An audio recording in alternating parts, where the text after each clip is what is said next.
Gold, trusted gold buyers. మీరు తాకట్టు పెట్టిన బంగారాన్ని విడిపించి ఈ రోజు ఉన్న మార్కెట్ ధరకు కొనబడను.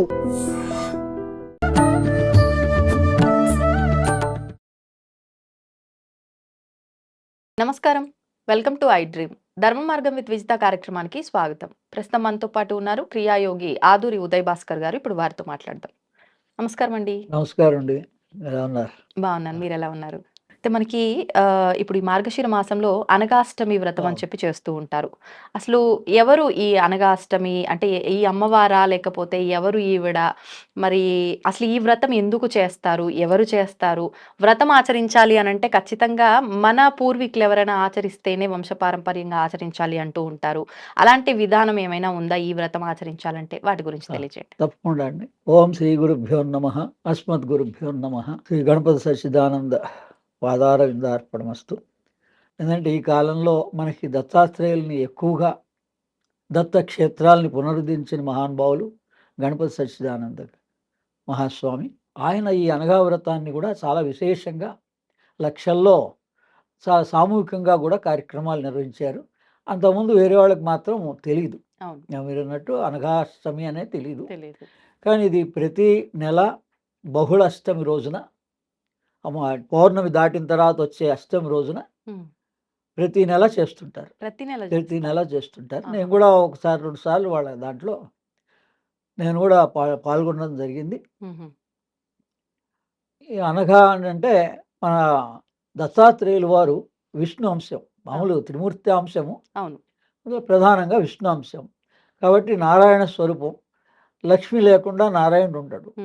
అందుకని ఇది గోప్యంగా ఉన్నది. అంటే దత్తాత్రేయ స్వరూపం ఎప్పుడు కూడా మనకి సింగిల్గానే కనిపిస్తూ ఉంటుంది. అందుకని ఇద్దరు ఉన్నట్టుగా కనిపించదు, కానీ నిగూఢంగా ఆయనలోనే ఆ శక్తి ఉంది. అనగా అనగుడు, అఘము అంటే పాపము, పాపరాహిత్యాన్ని, మనకున్నటువంటి పాపరాహిత్యాన్ని త్వరగా ధ్వంసం చేయగలిగినటువంటి మహానుభావుడు దత్తాత్రేయుడు. దత్తా దత్తా దత్తా అని 3 సార్లు పిలిస్తే వెంటనే మనకి సూక్ష్మంగా మనం ఆదుకోవడానికి వస్తాడు. అదని ఈ అనఘా సమేత అనఘా స్వామి నమః అని వాళ్ళిద్దరిది ఎలా లక్ష్మీ స్వరూపంగా నారాయణ స్వరూపంగా ఈ దత్తాత్రేయుల్ని వాళ్ళ సాంప్రదాయంలో మాత్రం చాలామందికి విశేషంగా తెలుసు. మిగిలిన వాళ్ళకి అంతగా ఈ అనగాష్టమి అనేది తెలవదు. కానీ లక్ష్మీ సాధన మాసానాం మార్గశిర శీర్షోస్మి, ఈ నెల భగవంతుడికి చాలా ఇష్టం. అందుకని భగవంతుని దర్శనం చేసుకోవడానికి మనకి దారి చూపిస్తున్నాడు అనమాట. అంటే మన కష్టాలని తొలగించడానికి ఉంటాడు. అలాగే మనం సాధకులు అనేటువంటి వాళ్ళకి, దీక్ష చేసే వాళ్ళకి భగవత్ సాక్షాత్కారం కలిగే అవకాశం ఈ నెలల్లో ఉంది. మార్గశిర మాసం పుష్యమాసంలో దీక్షలు వహిస్తుంటారు. ఇది లక్ష్మీ సాధన. తర్వాత మనకి కనక మహాలక్ష్మి అని వైజాగ్లో అమ్మవారి స్వరూపం ఉంది. ఈ లక్ష్మీ వారం అని గురువారాన్ని అంటారు. అంటే గురువారాలన్నీ కూడా ఈ నెలలో 4 గురువారాలు కూడా ఆ మహాలక్ష్మి సాధన చేస్తారు. లక్ష్మీ అమ్మవారిని గురువారం అందరూ చేస్తుంటారు, కానీ గురువారం కూడా చేస్తారు. అందుకని ఆ పేరు ఎందుకు వచ్చింది లక్ష్మీవారం అని? లక్ష్మీవారం అంటే గురువారం కాదు, గురువారం. అందుకని వచ్చింది.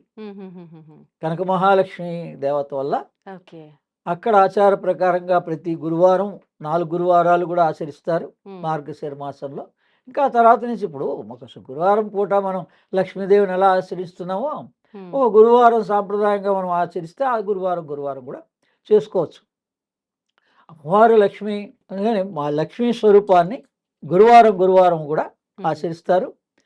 అష్టమి చంద్ర విభ్ర అలికస్థల శోభితాయ నమః అని లలితా సహస్రనామంలో ఉంది. అంటే అష్టమి రోజున నన్ను ఆశ్రయించు అని. సాధ్యమైనంత వరకు ఈ దేవాలయాల్లోనూ ఇక్కడ ఇళ్లలోనూ పూజ చేసేటప్పుడు పగలు చేస్తారు. అదే కనుక మనం నిజంగానే లక్ష్మీ సాధన చెయ్యాలి అనుకున్నటువంటి వాళ్ళు సాయంత్రం పూట చంద్రకళాస్వరూపిణి అమ్మవారిని రాత్రిపూట లక్ష్మీ సాధనలు కూడా సాయంత్రం పూట చేస్తుంటారు.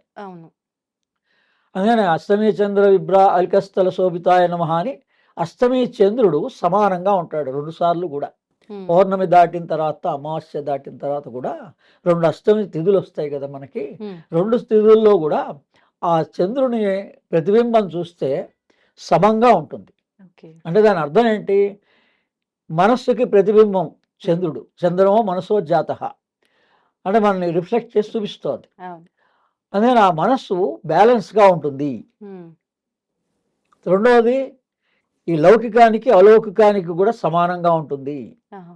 ఎందుకంటే మనం ఎప్పుడూ లౌకికం గురించే ప్రయత్నం చేస్తూ ఉంటాం. అవును. కానీ అలౌకికాన్ని గురించి మనం ప్రయత్నం చెయ్యం. హ్మ్. అందుకని మా భగవంతుడేంటంటే భగవంతుడున్నాడు అన్నది నిరూపణ కోసం మనం ఎప్పుడు దీక్షగా ఏది ఆచరించినా ఇలా ఈ అష్టమి అని అనగా అష్టమి అని చెప్పేసి ప్రతి నెల చేసే అష్టములకి పరాకాష్ఠగా 12వ అష్టమిగా ఈ అనఘాష్టమి మార్గశిర మాసంలో విశేషంగా చేస్తారు. ఎలా దీపావళికి లక్ష్మి ఎలా చేస్తారో అలా ఈ సంవత్సర కాలం పాటు చేసిన వాళ్ళు చాలా విశేషంగా ఈ నెలలో ఈ అనఘాష్టమి వ్రతాన్ని చేస్తారు. అందుకని మనం ఈ ఒక్క వారంలో ఈ ఒక్క శుక్రవారంలో ఆ అనఘాష్టమి వ్రతం చేసినా మనకి 11 నెలల్లో చేసినంత ఫలితం కూడా వస్తుంది. యద్భావం తద్భవతి. మన మనస్ఫూర్తిగా మనకున్నటువంటి కష్ట నష్టాలని అమ్మవారికి చంద్రకళా స్వరూపిణి మనస్ఫూర్తిగా మనం భావన చేయాలి. స్వరూపం ఏదన్నా ఉండొచ్చు. అందుకని మేము సామాన్యంగా మహాలక్ష్మి సాధనని అమావాస్య పూట చేస్తుంటాం. ప్రతి అమావాస్యకి ఓం శ్రీం హ్రీం శ్రీం కమలే కమలాలయే ప్రసీద ప్రసీద శ్రీం హ్రీం శ్రీం ఓం మహాలక్ష్మై నమః. ఓం శ్రీం హ్రీం శ్రీం కమలే కమలాలయే ప్రసీద ప్రసీద శ్రీం హ్రీం శ్రీం ఓం మహాలక్ష్మై నమః. ఓం శ్రీం హ్రీం శ్రీం కమలే కమలాలయే ప్రసీద ప్రసీద శ్రీం హ్రీం శ్రీం ఓం మహాలక్ష్మై నమః. అంటే ఈ కుబేర ముద్రతోటి మన పిల్లలకు కూడా మనం దీన్ని ధ్యాన ప్రకారంగా కూడా ఈ మంత్రాన్ని సాధన చేయించవచ్చు. ఎందుకంటే అమ్మవారు నాకు గత 2 సంవత్సరాల నుంచి కూడా సాక్షాత్కరించి ఈ విశేషంగా ఈ మంత్రాన్ని మహాలక్ష్మి మంత్రాన్ని గురు పరంపరగా వచ్చింది. విద్యారణ్య స్వామి దగ్గర నుంచి వచ్చింది ఈ మంత్రం. అనాది కాలం నుంచి శంకరాచార్యులు కూడా ఆచరించినటువంటి మహాలక్ష్మి మంత్రం. కొల్హాపూర్లో దత్తాత్రేయులు వారు కూడా ఆచరించినటువంటి మహాలక్ష్మి మంత్రం. అందుకని ఈ మంత్రం చాలా పురాతనమైంది, సనాతనమైంది. అందుకని ప్రతి వాళ్ళు ఆచరించుకోవచ్చు. ప్రతి అమావాస్యకి ఆచరించుకోవచ్చు. అమావాస్య సాధనగా చేయొచ్చు. ఈ నెలలో కూడా విశేషంగా అందుకని మార్గశిర మాసంలో 19వ తారీఖున అమావాస్య శుక్రవారంగా వస్తోంది. ఆ రోజున గోశాలలో గో మహాలక్ష్మి. అందుకని అమ్మవారు ప్రత్యక్షంగా మీకు ఎక్కడ దర్శనిస్తారంటే గోవులోనే అమ్మవారు ఉంటుంది.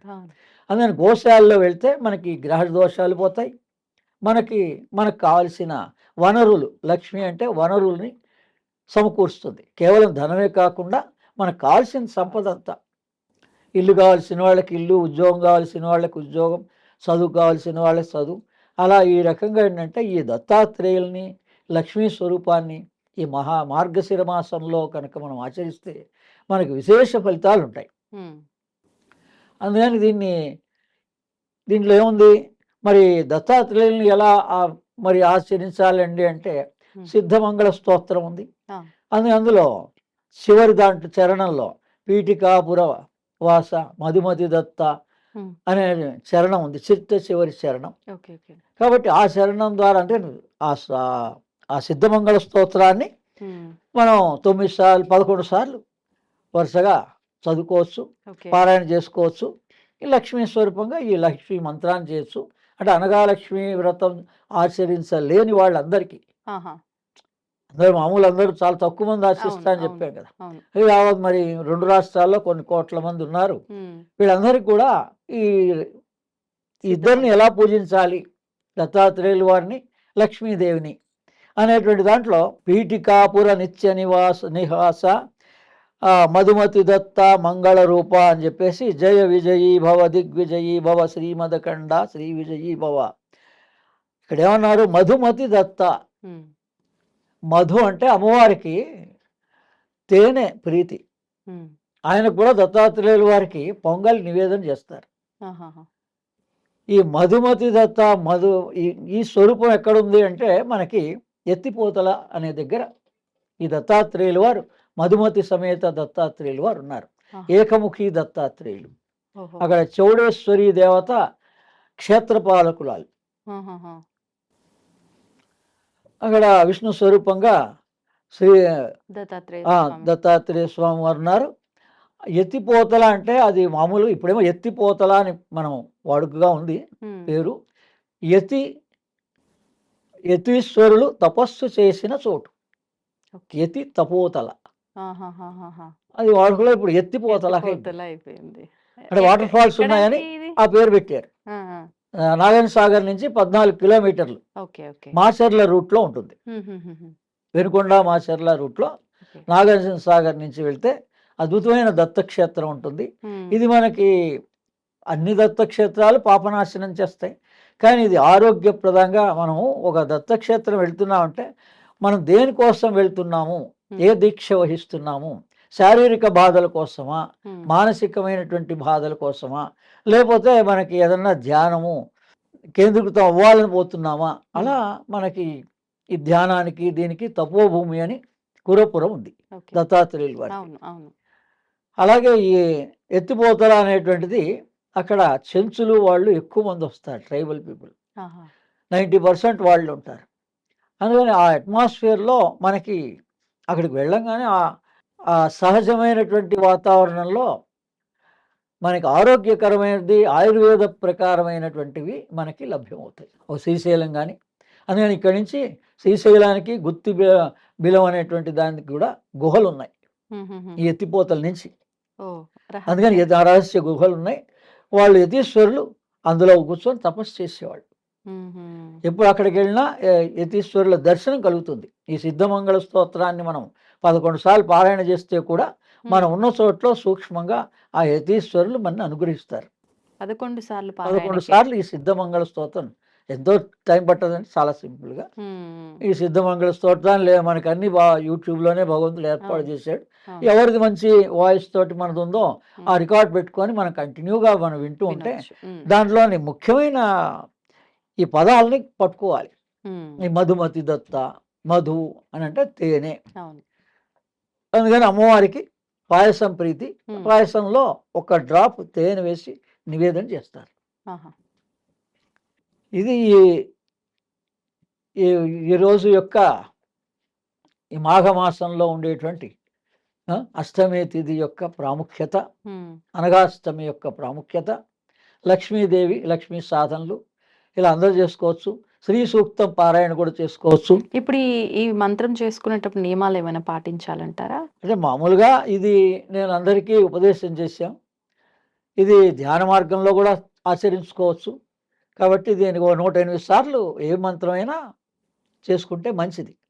ముందుగా తర్వాత రోజు కూడా 11 సార్లు. ఉదయం సాయంత్రం కూడా చేసుకొని ఓ దీక్షగా చేసుకుంటే మంచిది. ప్రతి అమావాస్యకి విశేషంగా చేస్తారు. ఓకే. ఇంకా ఆ రోజు ఒక రోజు లీవ్ పెట్టుకొని 24 గంటలు కూడా జపం ఆచరిస్తే ఏకాహంగా చాలా మంచిది. ఉమ్, ఉమ్, ఉమ్. అంటే ఇది తమిళనాడు వాళ్ళు మనకి చాలా ఎక్కువగా ఆచరిస్తూ ఉంటారు అమావాస్య సాధన. ఆహా. అదే మనము ఆచరించవచ్చు. ఆ అమావాస్య అంటే మాయ అంటనిది, మనస్సు అంటే చంద్రుడు కదా, ఉమ్, అమావాస్య రోజు చంద్రుడు కనపడదు కదా, అంటే మైండ్ డిస్టర్బెన్స్ ఉండదు అని అర్థం. ఓహో. మన మనస్సు ప్రతిదానికి ఇష్టపడుతోంది కానీ డిస్టర్బెన్స్ వస్తుందండి అంటున్నాం.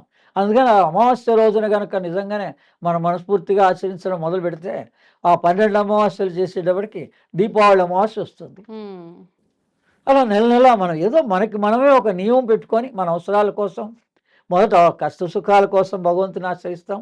ఆ తర్వాత మనం యోగం ప్రధానం, భగవత్ సాక్షాత్కారం ప్రధానం. అవును. ఆ అమ్మవారు కనక మహాలక్ష్మి మన హృదయంలోనే ఉంటుంది, ఉమ్.